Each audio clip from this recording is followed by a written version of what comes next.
नमस्कार, national film में आपका स्वागत है। मैं हूं कुमार। देखिए, भारत का चंद्रयान 3 का जो रोवर है प्रज्ञान, वो इस वक्त मून के साउथ पोल के सरफेस पर रोम कर रहा है। मून के सरफेस को एनालाइज कर रहा है, डिफरेंट एक्सपेरिमेंट कंडक्ट कर रहा है और वहां से इसरो को काफी क्रूशियल इंफॉर्मेशन सेंड कर रहा है। इसी दौरान प्रज्ञान ने मून के सरफेस पर एक इम्पोर्टेंट डिस्कवरी की है और इसका खुलासा किया है इसरो ने। ये शायद आज की डेट की सबसे बड़ी हेडलाइन है। इसमें लिखा है, भारत के चंद्रयान 3 के प्रज्ञान रोवर ने मून के साउथ पोल रीजन में सल्फर एंड ऑक्सीजन डिस्कवर की है। और देखिए, भारत के लिए नहीं, पूरी दुनिया के लिए एक बहुत बड़ी खोज है। देखिए, आप लोगों को याद होगा कि भारत के चंद्रयान 1 ने ही पहली बार ये बताया था कि चांद पर पानी है। रिसेंटली चंद्रयान 3 के रोवर प्रज्ञान ने मून के सरफेस का एक टेम्परेचर प्रोफाइल भी तैयार किया था और अब प्रज्ञान रोवर ने एक और शानदार डिस्कवरी की है और इस चीज को कंफर्म कर दिया है कि मून पर सल्फर और ऑक्सीजन अवेलेबल है। भारत के प्रज्ञान रोवर ने मून के साउथ पोल के सरफेस पर ऑक्सीजन, सल्फर के साथ साथ और भी कई एलिमेंट डिटेक्ट किए हैं।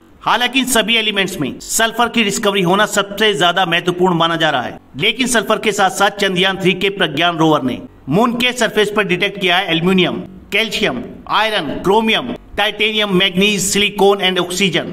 इंडियन स्पेस रिसर्च ऑर्गेनाइजेशन यानी इसरो ने इस चीज को कंफर्म कर दिया है और ये भारत के चंद्रयान 3 प्रोग्राम के लिए एक मेजर माइलस्टोन है। देखिए, चंद्रयान 3 का जो रोवर है प्रज्ञान, इसमें एक इंस्ट्रूमेंट लगा है। इस इंस्ट्रूमेंट का नाम है लेजर इंड्यूस्ड ब्रेकडाउन स्पेक्ट्रोस्कोप यानी LIBS, या शॉर्ट में कह सकते हैं लिप्स। और इसी इंस्ट्रूमेंट के जरिए ये इंपोर्टेंट डिस्कवरी की गई है। ये है चंद्रयान 3 का प्रज्ञान रोवर और एग्जैक्टली इस जगह पर लगा है ये लिप्स इंस्ट्रूमेंट, जिसके थ्रू ये डिस्कवरी हुई है कि चांद की सरफेस पर सल्फर और ऑक्सीजन अवेलेबल है। ये इंस्ट्रूमेंट दिखने में कुछ ऐसा लगता है और इसको फिट किया गया है चंद्रयान 3 के प्रज्ञान रोवर में। मून के सरफेस पर सल्फर और ऑक्सीजन मिलने का क्या इफेक्ट होगा और कैसे ये भविष्य में आने वाले मिशन को सपोर्ट करेगा, इससे पहले जानते हैं कि लिप्स टेक्नोलॉजी एक्चुअली है क्या। देखिए, लेजर इंड्यूस्ड ब्रेकडाउन स्पेक्ट्रोस्कोप यानी लिप्स एक साइंटिफिक टेक्निक है जो किसी भी मटेरियल के कंपोजिशन को एनालाइज करती है by exposing them to intense laser pulses. इसमें किसी भी मटेरियल के सरफेस पर high energy laser pulse focus की जाती हैं, जैसे कि कोई रॉक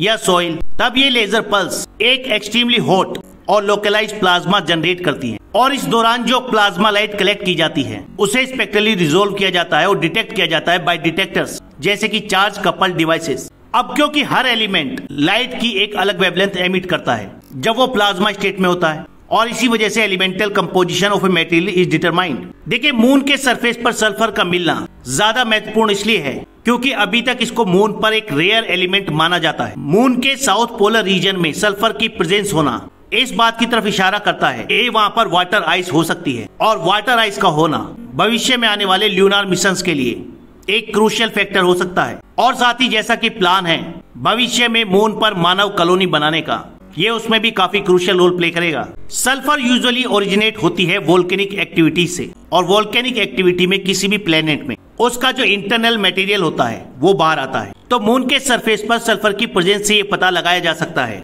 कि मून की हिस्ट्री क्या है, मून कैसे बना और इसका कंपोजिशन क्या है। हालांकि बाकी और जो एलिमेंट पता लगाए हैं चंद्रयान 3 के रोवर प्रज्ञान ने मून के साउथ पोल रीजन में, उनके बारे में पहले से ही पता है, लेकिन चंद्रयान 3 के प्रज्ञान रोवर का उनको कंफर्म करना पूरे विश्व के वैज्ञानिकों की नॉलेज में और एडिशन करेगा। इन एलिमेंट्स के मून के सरफेस पर मिलने से मून की जियोलॉजिकल हिस्ट्री का पता लगाया जा सकता है और ये एलिमेंट भी आने वाले फ्यूचर लूनार मिशंस के लिए पोटेंशियल रिसोर्स का काम कर सकते हैं। प्रज्ञान रोवर के लिप्स इंस्ट्रूमेंट ने एल्यूमिनियम, कैल्शियम, आयरन, क्रोमियम और टाइटेनियम जैसे एलिमेंट के भी सिग्नल डिटेक्ट किए हैं और कुछ मेजरमेंट के थ्रू मून के सरफेस पर मैग्नीज, सिलिकॉन और ऑक्सीजन होने का भी पता लगा है। इन सब चीजों से भी चांद के एलिमेंटल कंपोजिशन और उसके जियोलॉजिकल प्रोसेस को समझने में भी काफी मदद मिलेगी। फिलहाल भारत का इसरो प्रज्ञान रोवर के थ्रू मून के साउथ पोल के सरफेस पर हाइड्रोजन तलाश कर रहा है और अगर इसरो को मून के सरफेस पर हाइड्रोजन मिलती है तो ये शायद सबसे बड़ी डिस्कवरी होगी, क्योंकि आप लोग जानते हैं कि पूरी दुनिया में हाइड्रोजन के लिए इंटरेस्ट काफी बढ़ रहा है क्योंकि ये एक क्लीन एनर्जी सोर्स है और अगर मून पर सफिशिएंट अमाउंट में हाइड्रोजन मिला तो इसे भविष्य में क्लीन एनर्जी के लिए यूज किया जा सकता है। हाइड्रोजन को मोस्टली यूज किया जाता है ऑयल रिफाइनिंग और केमिकल प्रोडक्शन में और अगर मून पर इसको डिटेक्ट किया जा सका भारत के चंद्रयान 3 के द्वारा तो इससे स्पेस में एनर्जी प्रोडक्शन की नई पॉसिबिलिटीज खुल जाएंगी। और सोचिए भारत के लिए कितनी बड़ी सक्सेस होने वाली है। देखिए 23 अगस्त को ही भारत के चंद्रयान 3 के लैंडर विक्रम ने चांद के साउथ पोल पर लैंड किया था। उसके बाद प्रज्ञान रोवर मून के सरफेस पर उतरा और तभी से लगातार विश्व को हैरान करने वाली खोज कर रहा है। पहले इसने पूरी दुनिया को बताया कि मून के सरफेस के टेम्परेचर में कितना वेरिएशन है। कई जगह वेरिएशन 70 डिग्री के आसपास मिला है और वर्ल्ड की जो साइंटिफिक कम्युनिटी है वो इससे थोड़ा हैरान है, क्योंकि उनको इतने ज्यादा वेरिएशन की उम्मीद नहीं थी।